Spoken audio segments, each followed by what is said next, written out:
AP రాజకీయాలలో కీలక పరిణామాలు చోటు చేసుకుంటున్నాయి.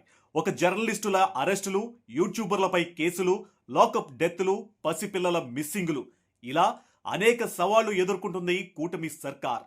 ఈ క్రమంలోనే అధికార ప్రతిపక్ష నేతల విమర్శలు, ప్రతి విమర్శలతో రాజకీయం తారాస్థాయికి చేరింది. రాజధాని కేంద్రంగా కొత్త లెక్కలు తెరమీదకు వస్తున్నాయి.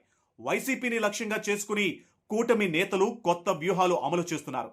ప్రభుత్వం టార్గెట్ గా మాజీ సీఎం జగన్ కొత్త రాజకీయం మొదలుపెట్టారు. ఒకవైపు రాజధాని అంశం హాట్ టాపిక్ గా మారిన తరుణంలో అదే విజయవాడ కేంద్రంగా జనసేన నాయకులు, సీనియర్ ఎమ్మెల్యే ప్రస్తుత రాజకీయాలపై చేసిన వ్యాఖ్యలు వైరల్ అవుతున్నాయి.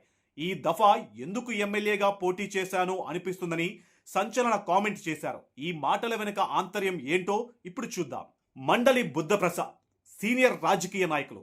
గతంలో మంత్రిగా, ఉపసభాపతిగా కూడా పనిచేశారు. 2024 ఎన్నికల్లో జనసేన తరపున ఎమ్మెల్యేగా పోటీ చేసి గెలుపొందారు. సుదీర్ఘకాలం కాంగ్రెస్ లో, ఆ తరువాత టీడీపీలో పనిచేసిన బుద్ధప్రసాద్ ప్రస్తుత రాజకీయాలపైన చేసిన వ్యాఖ్యలు వైరల్ అవుతున్నాయి.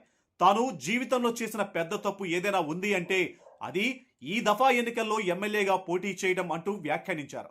రోసయ్య విగ్రహావిష్కరణ సభలో ఆయన ఈ వ్యాఖ్యలు చేశారు. రోసయ్య వంటి మహానుభావుల సరసన నిలబడి రాజకీయాలు చేశామని, ఈరోజు ఎలాంటి రాజకీయాలలోకి వెళ్తున్నామో అర్థం కావడం లేదని వ్యాఖ్యానించారు.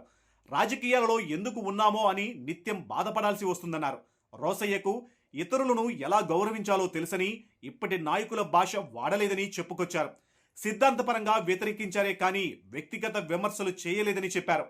ఈ వ్యాఖ్యల వెనుక అనేక కారణాలు ఉండవచ్చని రాజకీయ విశ్లేషకులు అభిప్రాయపడుతున్నారు. జనసేన పార్టీ తరపున ఎమ్మెల్యేగా గెలిచిన మండలి బుద్ధప్రసాద్కు స్థానిక టీడీపీ నేతల నుంచి ఎదురు దెబ్బ తగులుతుంది. జూలై 2న ఆవినిగడ్డలో జరిగిన నియోజకవర్గ విస్తృత స్థాయి సమావేశంలో ఇన్ఛార్జ్ మంత్రిగా వాసంశెట్టి సుభాష్ హాజరయ్యారు. అయితే మంత్రి సమక్షంలోనే ఎమ్మెల్యే తీరుపై టీడీపీ కార్యకర్తలు అసహనం వ్యక్తం చేశారు. ఎమ్మెల్యేగా ఆయన ఎలాంటి అభివృద్ధి కార్యక్రమాలు చేయలేదని మంత్రి దృష్టికి తీసుకువచ్చారు. అయితే మంత్రి వాసంశెట్టి సుభాష్ కార్యకర్తలకు సర్ది చెప్పే ప్రయత్నం చేశారు. త్వరలోనే నియోజకవర్గానికి ఒక ఇన్ఛార్జిను నియమిస్తామని హామీ ఇచ్చారు. ఇదిలా ఉంటే ప్రస్తుతం జనసేన అధినేత డిప్యూటీ సీఎం పవన్ కళ్యాణ్ పై యూట్యూబర్ చేసిన కామెంట్ వైరల్ గా మారాయి. దీంతో యూట్యూబర్ రావణ్ పై వరుస కేసులు నమోదవుతున్నాయి. ఒకవైపు బెయిల్ వస్తున్నప్పటికీ వేరే ప్రాంతాలలో కేసులు నమోదవడంపై సర్వత్రా వ్యతిరేకత నెలకొంటుంది. ఇదే రకమైన పరిస్థితి కొనసాగితే జనసేనపై ప్రజల్లో విశ్వాసం సన్నగిల్లే అవకాశం ఉందని రాజకీయ నిపుణులు భావిస్తున్నారు. ఇలాంటి పరిస్థితుల నేపథ్యంలో మండలి బుద్ధప్రసాద్ తన మనసులో మాటను బయటకు చెప్పి ఉండొచ్చన్న అభిప్రాయం పలువురికి రాజకీయ విశ్లేషకులు చెబుతున్నారు. ఏది ఏమైనా సీనియర్ నాయకుడు ఈ రకమైన వ్యాఖ్యలు చేయడంపై సర్వత్రా ఆసక్తి నెలకొంది. మరి ఆయన ఏ ఉద్దేశంతో ఈ కామెంట్ చేశారో రానున్న రోజుల్లో తెలియాల్సి ఉంది.